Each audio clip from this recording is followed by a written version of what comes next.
From the Transformers Studio Series, at long last, we have Transformers the movie Megatron. Yes, I was very excited when I got a box in the mail, opened it up, and what was inside but Megatron himself. I am here to take over your world.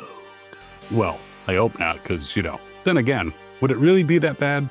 Probably. But this is the long-awaited Transformers the movie Megatron. Now, there's been a lot of debate about this figure because, one, leaked pictures showed that his robot mode looked pretty darn accurate to the movie and, of course, the cartoon. And there was a lot of despair that he would not be a gun, he would be a tank instead. And yeah, I understand why they did that. We'll talk about that more later. But no matter what your thoughts, you're probably interested in this, so we're gonna get into it. But before we do that, I would like to thank Toy Hacks. They have been kind enough to sponsor this video, and they have some amazing stuff. They can provide stickers that can spruce up your G1 and add on to the later stuff like Siege and Kingdom and Studio Series and Titans Returns, all kinds of stuff, plus all kinds of other stickers for other lines as well. And an armory and backdrops, very cool place to check out, toyhacks.com. You want to go there, but not until after this video. And if you're new to the channel, I'm Captain Kyle, welcome aboard. Been watching for a while, thanks for coming back, that's very cool of you. But I know you're waiting for Megatron, leader of the Decepticons. So let's not waste any more time. Be right back. So to show him in the packaging, you can see him through the window, which again, I'm glad before this figure came out that they started doing windows. You can see a picture of him on one side, and you can see, for whatever reason, an Autobot symbol and his fist on the other side. I don't know why they would do an Autobot symbol. But on the back, you can see his forms, his most excellent robot mode, and his less than thrilling to some tank mode. But I'm gonna open this up, but as we do that, when you think about it, a lot of people have put forward this opinion. Him transforming into a gun seems kind of counterintuitive for the leader of the Decepticons. Because generally when he's a gun, Soundwave, Starscream, Skywarp, somebody else has to hold him, even though he might help with the aiming, because at this range, I never miss. And then he missed. But even though he helps with that, he's still relying on someone else for his ult mode. Which, when you think about it, a tank does make more sense. Box, don't need. So when G2 came along and they made him into a tank, that was probably a good move. I mean, technically, Cobra built him into the tank if you look at the comics. I'm not sure what they did in Europe, if it was an Action Force thing, but yeah, the tank makes more sense. There he is on his cardboard. I'm not dissing the gun, by the way. I have several gun Megatron Transformers, and I love the nostalgia and the classic form. It's sweet. But just like this shitty piece of paper, no longer relevant. And obviously from the perspective of Hasbro, having a Transformer that becomes a realistic looking gun, a Walther P-38, opens them up to all kinds of liability, and it also goes against a lot of the regulations that we have here in the United States. Though you never know, that regulation may be rolled back. And they did experiment with alternate colors of a gun Megatron where he was like orange and purple, but in the original mold. And they decided it was kinda meh, which I understand. I still would have bought it. And I have the Nerf gun versions, so I understand. It would be nice if they could put out a special collector's only edition that changed into a gun. That would be sweet, but these are supposed to be kids' toys, even though some of us are rather old and bigger kids. It can definitely be a little problematic. All right, I'm going to put his fusion cannon on his arm. I assume that's where it goes. I think I have to turn this and put it on his arm here. See, already learning stuff. Now, one thing I'm very unhappy about. Seriously, Hasbro, for the leader of the friggin' Decepticons, you give him Autobot paper for his accessories? That is too far. You've made him from a gun into a tank. But now he's got to deal with the indignity of having Autobot paper, which contains a small version of himself. So he can grab himself. Shut up, Logan. There is also his back kind of barrel, originally used for the gun, and now I imagine used for the tank. but to make him look accurate, they provided that. And a sword that he can use to slash Optimus Prime. I do not see the gun that he grabbed the last minute when, Hot Rod got him killed. I know some people are like, oh, poor Hot Rod. And there are also those who say that, Optimus should have just shot Hot Rod anyway, in the shoulder. Shoot the hostage. But regardless, that gun is not included. And this gun looks nothing like the gun he picked up in the movie, so all right. I'm pretty sure I know what comes next, but I am going to look at the instructions anyway. On his back, you bend the post in the direction away from what would be the sight and plug that into his back, like so. His sword can also plug into his back, which provides a not as accurate depiction because it does stick up a little bit here. Well, I'm sorry. They actually show the sword at a little bit of an angle, so it's not as obvious from the front. And his smaller self can also plug into his back. So he's got weapon storage. Of course, you can also put, if you open up the fingers appropriately, that's a little bit of a hint on the poseability. But you can put the gun in his hand, and you can put the sword in his other hand, or you can swap them back and forth. So there he is, very much armed. I'm gonna bring over the Turntable of Doom. And let's talk a little bit about this deco, because he does look very accurate. He's got the Decepticon symbol on his chest. He's got the different panels and circles in the different colors. Here he's got red on the sides, which honestly I don't remember seeing that in the movie, but I'm not going to quibble about that. The face definitely is Megatron with the red eyes. That is because I am Megatron, leader of the Decepticons. You want luck? You need more than you can imagine.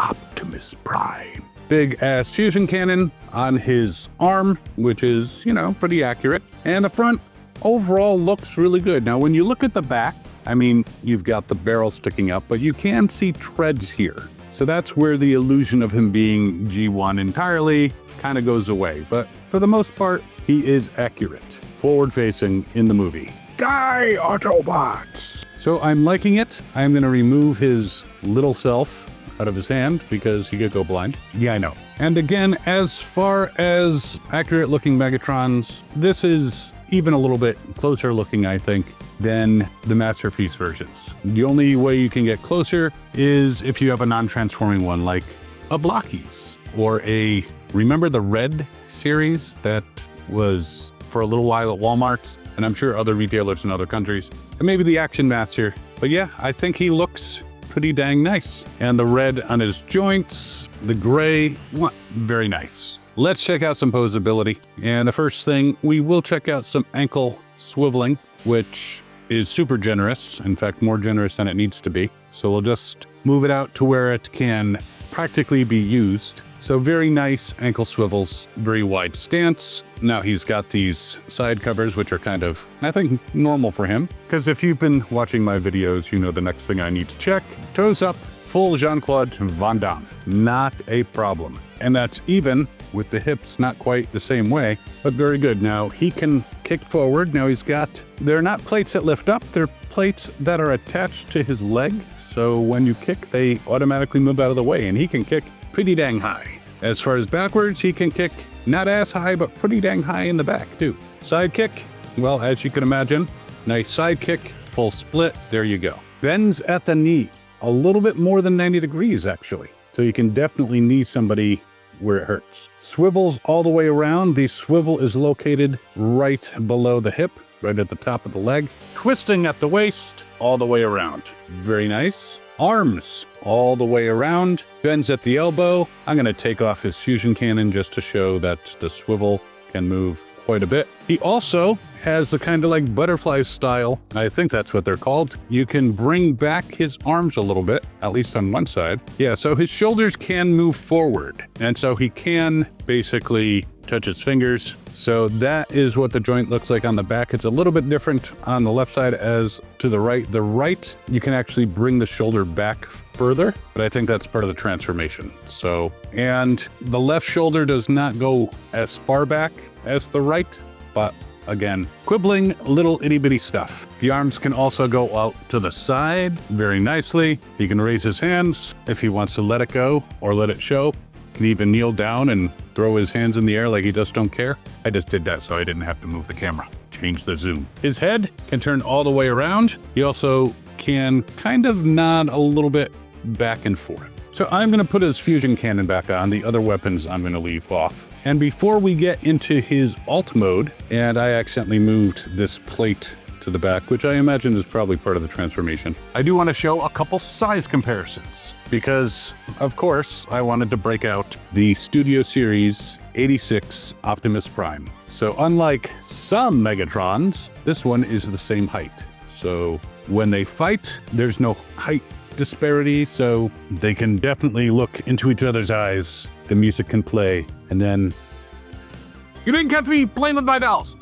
What a nice helmet you have. Thank you, Optimus Prime. And your face mask is particularly well colored. All right, enough romantic talk, you two. This is some serious stuff. But I did want to show that because there was some concern because of this guy. This guy is the Studio Series-esque Romulus, who did not quite measure up. Now his barrel is a little bit bigger. Genetics, I guess. I don't know. Go look at a jeans commercial. But they are definitely similar looking, though I would say the deco on the actual Hasbro is a little bit nicer. But yeah, you can see the height difference. Again, can't really blame the folks who put together this one. Hopefully they will come out with a slightly larger one to match the Studio Series Optimus, but they were putting this up against the Earthrise Prime, which they figured the Studio Series would be based on, not anticipating a brand new awesome mold. Yes, it was an awesome mold. It still is an awesome mold. So one more spin on the turntable of doom for Megatron, whose favorite word is retreat. The word of the day is retreat, you idiots. Now, he is not the least complex. He has apparently 54 steps. Though you gotta take that with a grain of salt because sometimes the steps are so obvious, but they have to document them. That let's get him into his actual tank mode. Oh wait, one thing I didn't mention about the Poseability, his fingers. They are articulated just like Prime. The lower three are together and the top one can point. But one thing I will say, manipulating the hands a few times, I've popped the hand off. Not difficult to do. You can very easily pop it back in, but just be aware of that. And the hands turn too, because it's on a ball joint. Whew, I was about to get blasted in the comments. Oh, and if you're wondering, he's about 7.5 inches tall. And so there he is in tank mode, and it's not a bad tank mode at all. I know some people were kind of dissing it a little bit. I mean, I've seen better tank modes, don't get me wrong, but the amount of engineering acrobatics they had to go through in order to take a transformer who initially transformed into a gun and turn him into something that changed into a serviceable tank, it's pretty impressive. So as you can see, he's got weapon storage. His sword is here on the side. His mini-me is here. Now the turret itself, his back kind of barrel, you straighten out the peg and you shove it right into the fusion cannon. Logan, don't even go there. And it does turn. Doesn't really have the ability to change the attitude, the elevation, but it does turn. But I will say that while it can turn, it doesn't look really good turned because it's kind of practically falling off the tank. Again, they did what they could, but I think definitely it looks better in a more forward-facing position. Now, on the bottom of his treads, he does have these wheels and a wheel right here, so we can actually do a roll test. And I am friggin' amazed, because most tanks with treads roll like shit. This rolls very nicely. Now, my only complaint about the transformation, which is 54 steps, but a lot of the steps are kind of simple and kind of obvious, is there are a lot of little posts that need to be plugged in to make him into this tank. And I'm just making sure that I still have them properly plugged in. I've seen worse where you plug in one and it pops out the other. That did not seem to be the case here, though getting the feet properly aligned and the legs properly plugged in was a little bit of a challenge, but that could just be me. But overall, he's not a bad looking tank, and I'm sure that somebody, maybe Toy Hacks, could come up with some additional stickers that might make him look even better as a tank. You know they gotta be working on it. And there's a little bit when you're looking at the top that you can see stuff in between there, but overall it's pretty clever the way they took, again, a robot that was initially designed animation-wise to change into a gun and change him into a serviceable tank. So there you have it. He's got the nice Decepticon symbol on the front. The little gun has a itty-bitty Decepticon symbol on the side. This is kind of a, hey, you know, if you really want, you can like put him aside and have somebody else hold him, like Optimus Prime. Now, Prime, load me. That just doesn't sound right. But yeah, so you could use this gun. You can put it in Starscream's hand. It's a standard 5mm Ford, it looks like. So Starscream's hand, Soundwave's hand, whoever you want to put it in the hand of. So this is their, okay, we're gonna give you a Megatron gun just in miniature, but the main figure has to be a tank. I like it overall. I will probably put it back into robot mode and keep him there, but the tank is definitely serviceable, other than that really funky, you know, turret just not being all that, you know, normal for a tank. It should definitely be elsewhere, but for what they had to deal with, really good job. So I'm gonna recommend, if you are a big fan of Transformers, that you get the Megatron, probably keep him in robot mode for the most part, but who knows, you might like this tank mode better than I do. And again, like I said, it's not horrible. But there you have it, the Leader class. Studio Series Transformers the movie, Megatron. and I think he's fun. And I'm gonna put a link in the description so you can get this guy too. And again, I just want to thank Toy Hacks for sponsoring this video. Check them out. Awesome stickers for G1s, for Age of the Primes, for Power of the Primes, for Studio Series, like this one.